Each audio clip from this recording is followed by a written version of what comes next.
All right. Good morning, everyone, and welcome to our last 30-minute tech tools of the semester. Given the huge popularity of Embry's first session on Canva video basics, we decided to address any remaining questions and probe a little bit deeper with Canva video questions answered.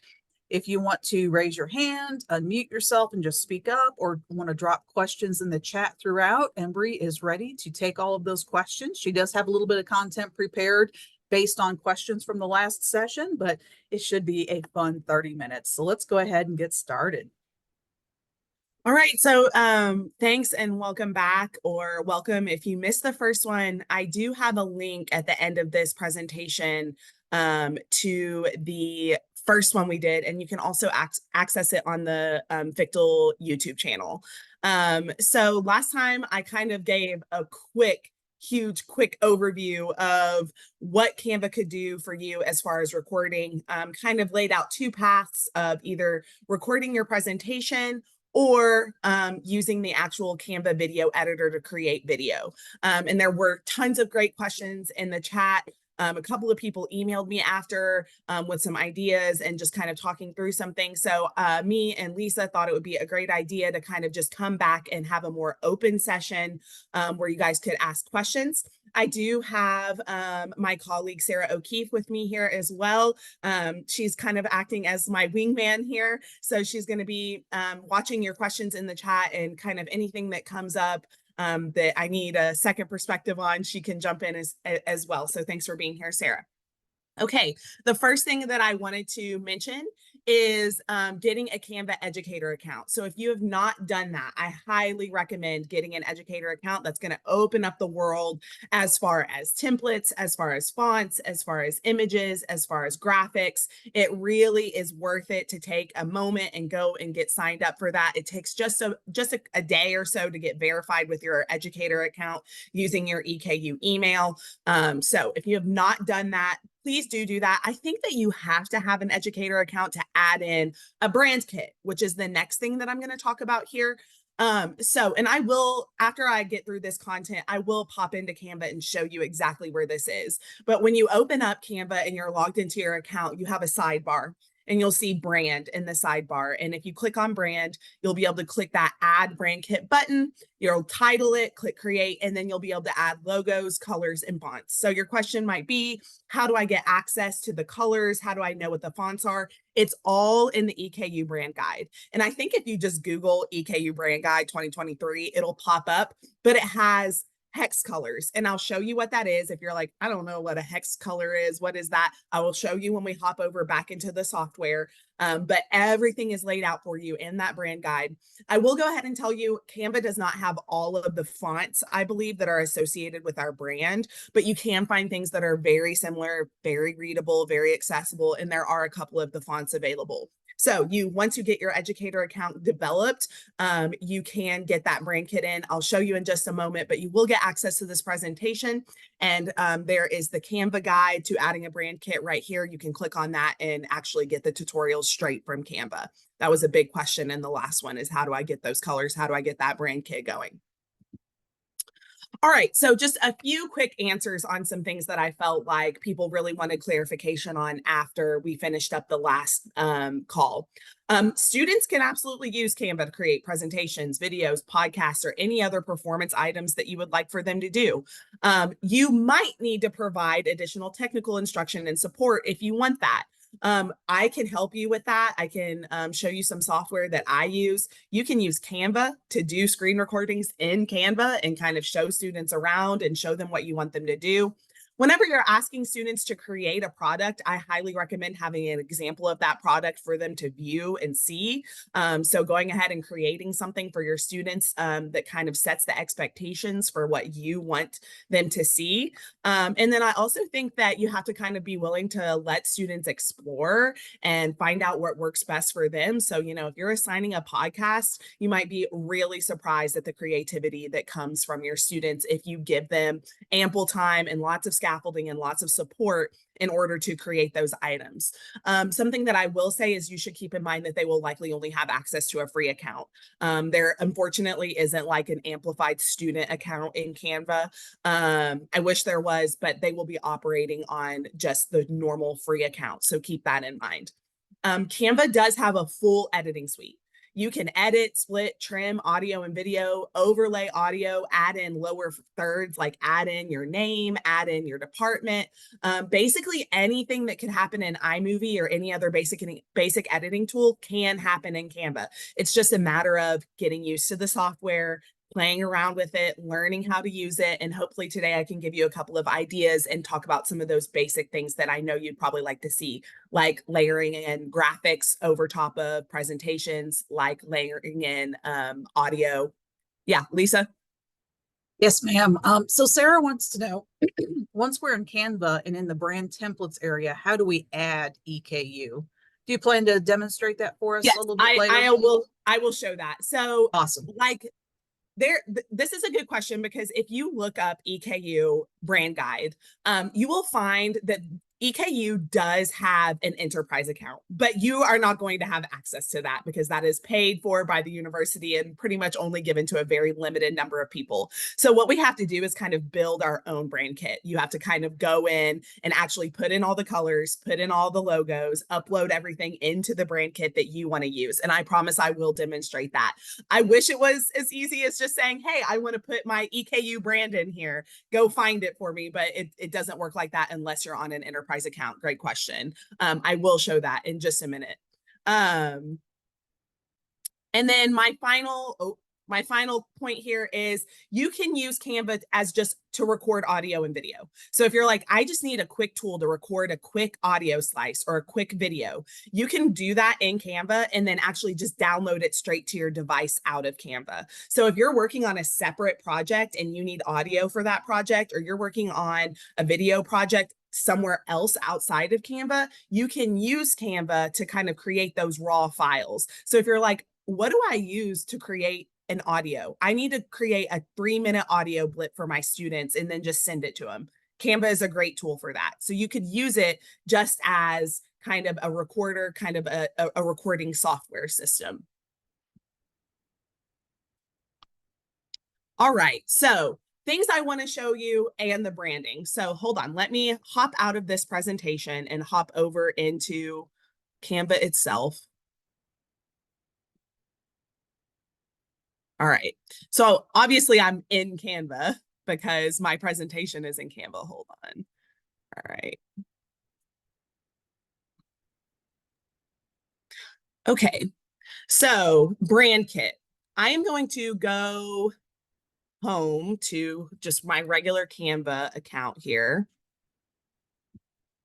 And over here in brand, so if you are in the educator account, I believe that you will be able to come in and add your brand kit. So my brand kit is already there because I've already put it in. But if you don't have a brand kit, then it should say add brand kit.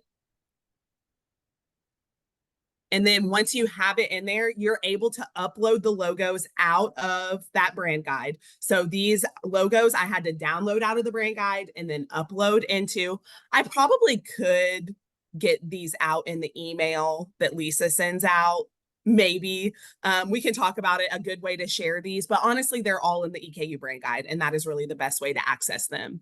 And then you're going to be able to add in your colors. So each color has a hex number. That hex number is listed in the brand guide. It's 6 numbers and letters. It's a combination of numbers and letters, and that tells Canva what that color is. So if you open up that brand guide and flip through, you'll find a page that's about colors and fonts. And in that brand guide, you'll see the hex numbers for each of these colors. And this is helpful in basically any editing software that you're using. You can usually search for colors by hex code. That's pretty much how colors are found in different systems. So you will add in these colors using the hex code from the brand guide.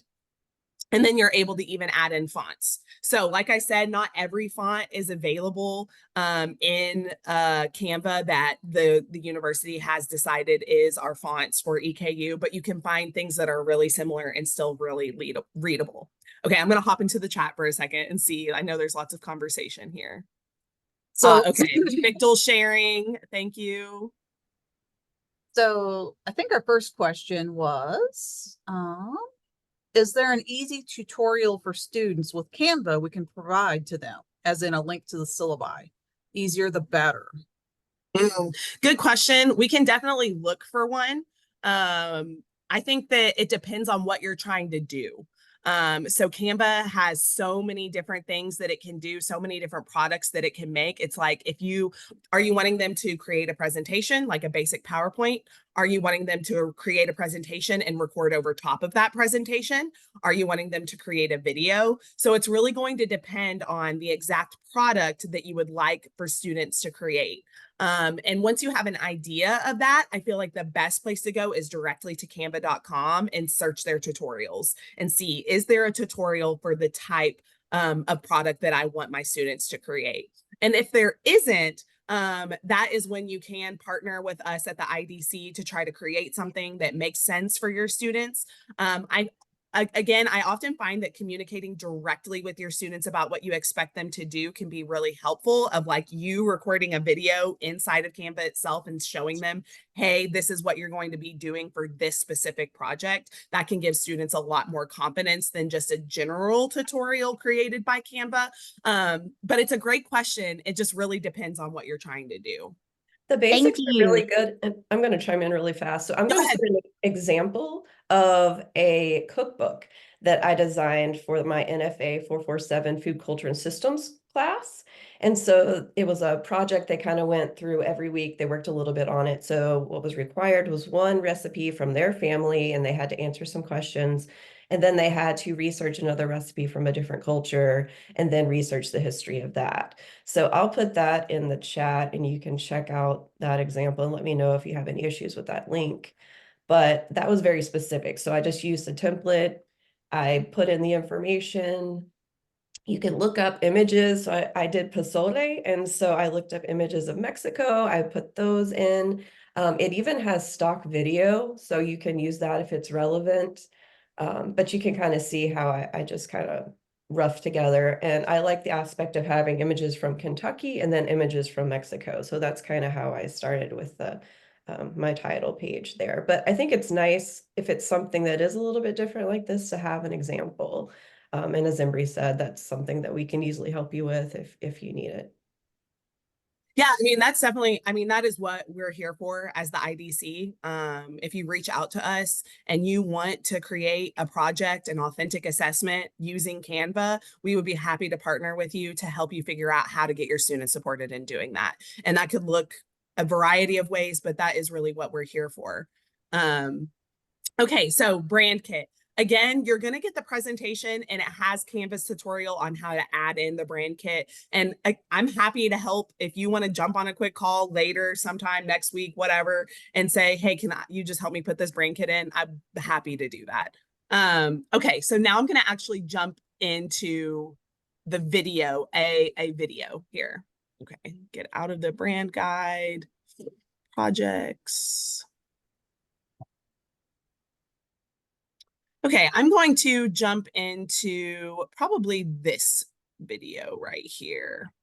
So this is the video that I actually created in the last meeting. I created a couple of videos actually, but the things that I want to show you before we jump into questions is kind of first just the idea of a video timeline. So your video timeline is what exists down here at the bottom of the page. And this is kind of just a general view of what's going on in your video. So in Canva, they're called pages, but you can see how long is the page. So this first page is 5.4 seconds. This next page is 23.3 seconds. This next page is 37.3 seconds. So this is just each of your clips divided into sections or pages in Canva. Between each of your clips, you're probably going to have a transition. That's what this little icon is here. So you can decide what transitions you want. There's a bunch of different options here. A nice way to maneuver the timeline is this down here. So this button can kind of, oh, nope, we want to click on timeline. So we can either get really close. So if you wanted to do some very minute editing where you're like looking at point of a second, you can get super close in the timeline. And then you can also zoom way out in the timeline where you're like, I just want a general overview of what's going on in this video. So this button down here, it's zoom thumbnails, and then you can zoom way into a video. So here, this is where you can start to scrub through a video. If you're like, I made a tiny mistake and I want to edit something out, you're probably going to want to zoom way into your timeline so that you can stop the video exactly where you'd like to stop the video. So I believe at around 6 minutes in this video, I made a silly mistake and I wanted to use it to like, I want to edit it out. So hold on, let me find it here. I'm talking about transitions. So I don't know how the audio is going to come through. So I apologize if the audio doesn't come through very well. So I'm going to click play.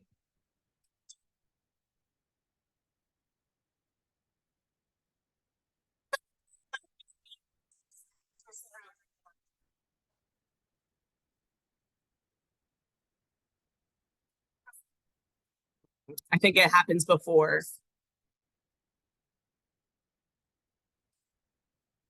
Okay, so you can say, I say, let me go back and talk about that. So I'm like, let me edit out where I say, let me go back and talk about that. I want to just get rid of that phrase and clip these two things together so that my video doesn't have a mistake anymore.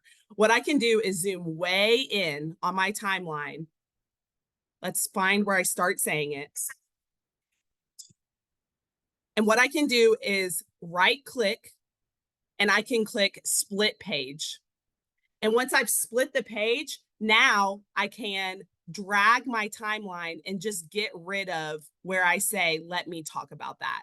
So I split the page in half, and now I'm editing down the portion that I don't want in anymore. So sometimes when you're recording a video or recording audio, you might be talking through and you might make a big error and you say something wrong. You can just keep recording and say it again and say it again and say it again and take as many takes as you would like. And then use this split page feature to just scrub out anything that you don't want to see or hear anymore. The key part of this is splitting the page and then using the editing tool to edit it out. And honestly, this is just something, it really is an art. I said this in my last video of like, it just takes time. It's an art, it's a creative process. And it's kind of just something that you learn how to do as you work with the software. So hold on, let me see. All right, let's see if I got it edited out here. So it's a lot of playing, replaying, playing, replaying, scrubbing through, playing it again. Hold on. Okay, hold on.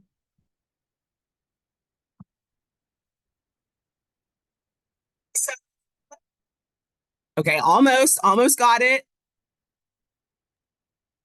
I will say this will also save you time. I think it's a lot easier if you mess up just to keep going rather than stopping the whole recording, doing the whole thing again.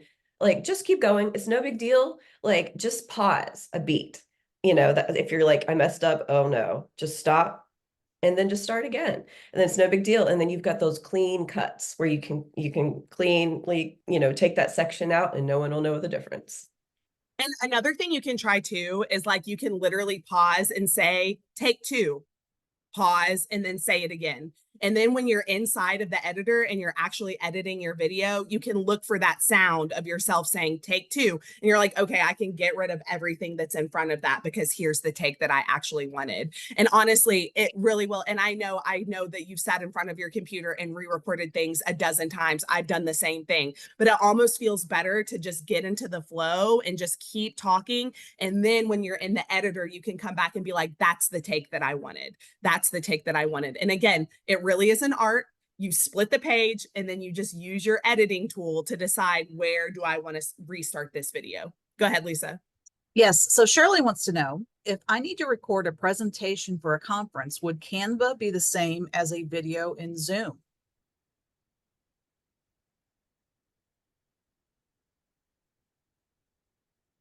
What do you mean by that? Would Canva be the same as a video in Zoom?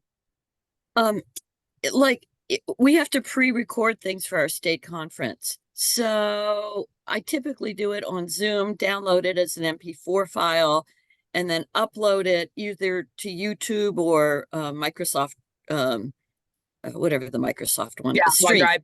Yeah, you Yeah, would just OneDrive. download the MP4 file, just like, so like once you're So- done with your video, you can just download it as an MP4 file and do the rest of your process, either upload it to YouTube, upload it to OneDrive. And then like in my last presentation, Zoom also has a feature where you can just select an MP4 file to play. And that usually goes across better because Zoom is acknowledging like this is a video that's playing inside of the Zoom call, and that usually will adjust your audio settings. Good That's question. helpful. Thank Yep. you. Yep. And then Embry, another question, is there any time limit to the length of a recording in Canva? No. Okay, that's an important feature because if you're recording directly in Stream, you're limited to 15 minutes. Right. Right. Yes. No, you have much more freedom here. Okay, so I won't bore you with me going back and forth and scrubbing, but you all can see that it's a process, right? Like it's not perfect. You have to replay the video and scrub through the video over and over and over again until you get it just right. And you're like, okay, that sounds good. That like those two pieces edited together. And it really might just take a few tries, a few like minor adjustments here, minor adjustment here, 0.1 seconds here, 0.1 seconds here. So the timeline is what's going to help you do that, is like identify the location in the timeline. It's usually going to be a timestamp. You can split the page and then just edit out the portion that you want. Okay, so I also edited in some graphics here. So this is a good example of like, I should zoom back out on my timeline so that I can see what's going on. So I edited in some graphics here. I'm going to play it just to show you. Next thing.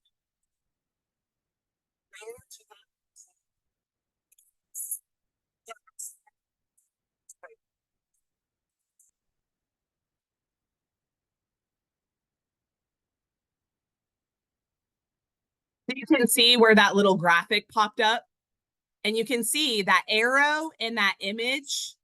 That arrow in that image are graphics that I added in on top of the screen recording. So I split the page where I knew I wanted the graphics. You can see there's a split here, and there's also a split here. And then that is where the arrow and the image are just sitting right on top of the video. So that split page feature is really the way that you're going to be able to break your video down into pieces. So again, if I come back into my timeline, click play,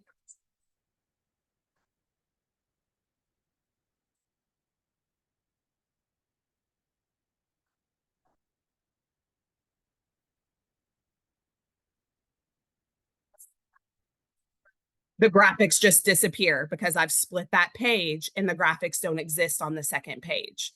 So you really can edit in any graphics that you want. And you see that there was no stopping and starting there. The graphics just seamlessly popped up onto the page and then went away from the page. And that's partially because you'll see there's no transition between this video, and this video. There's no transition, which means there's no fade in, fade out. It's just all that happens is that the graphics popped up on the screen at that perfect time. So I'm going to show you adding in a name.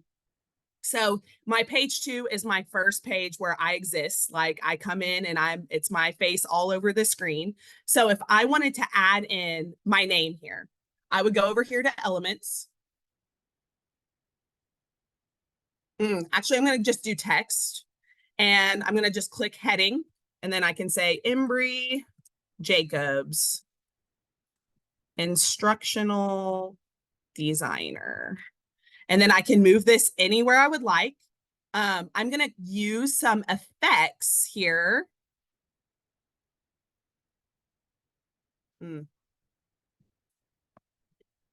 To bring in a background so that you can see my my type here.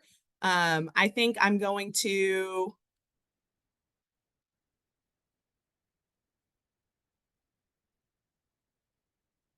yellow's fine.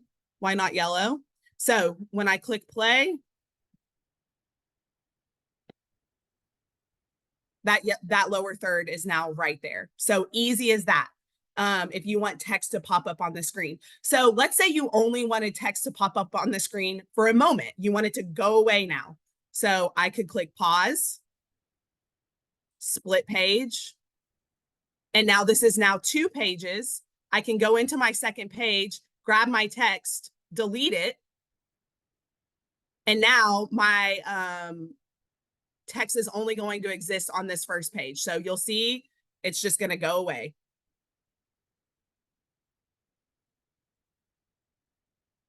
So if you wanted text to just pop up on the screen for a very limited amount of time, again, you're going back to that split page feature. That is really the key way that you're going to be able to edit in little pieces of information into your video. I'm going to check the chat for a moment. No, I'm getting throwing a lot at you. Can you add transition to the text? Yeah, you can. So if I come into this original and I grab onto the text, I can click animate. And then I can say pan. And then you have the option of saying, I want it to pan in and pan out. So that means both, or only on the entrance and only on the exit. So we can go back and watch what that looks like. Pan in.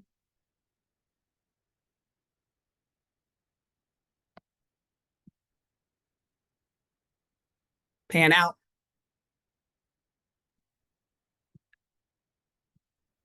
All right, you're caught up on the chat. What about that magic right that keeps popping up? What's that? Oh, good question. So like any text that you create in Canva, it will automatically bring up this magic write button. And you can basically say, will you continue writing this for me? Will you summarize this for me? Will you rewrite this for me? Will you make this more formal? So I can just try that. So that didn't do much. I can say, make it more fun or more fun. Make whatever I've written more fun.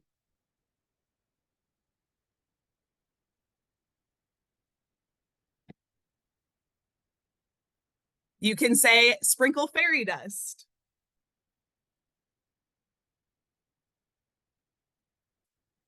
So it's AI, Canva AI, helping you be a better writer. maybe illuminate Canva enchantment. Is that a better name for this video? Perhaps. But when you have long paragraphs or even titles or different things that you've written in Canva, it can be a really fun way to experiment with, like, hey, can you just tell me another way to say this? Or like, I've used this exact phrasing before. Can you rewrite this in some other way? And sometimes the sprinkle fairy dust and make it more fun can bring a bit of joy to the presentation too. Good question, Lisa. Yeah, I had to point that out because Canva AI is the #3 most used AI app in the workplace right now. Oh my gosh, it's 9:28. How does time go so fast? Anything else that you all want to see in the 2 minutes, 1 minute that we have left?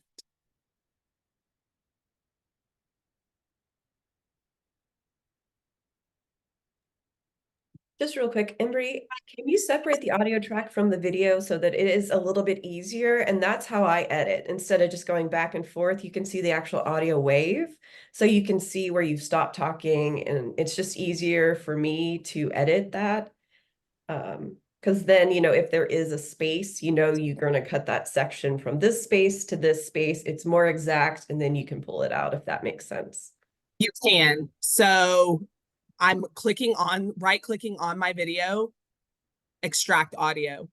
And basically what that does is it pulls the audio out, just like Sarah is saying, so that you can see the audio that's associated with the clip. So you can kind of see there's like a dead space here, right? Where I didn't say anything. So it's like, can I trim that down based on the audio?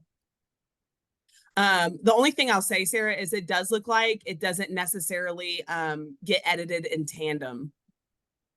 So if like you cut out a piece, would the audio cut out?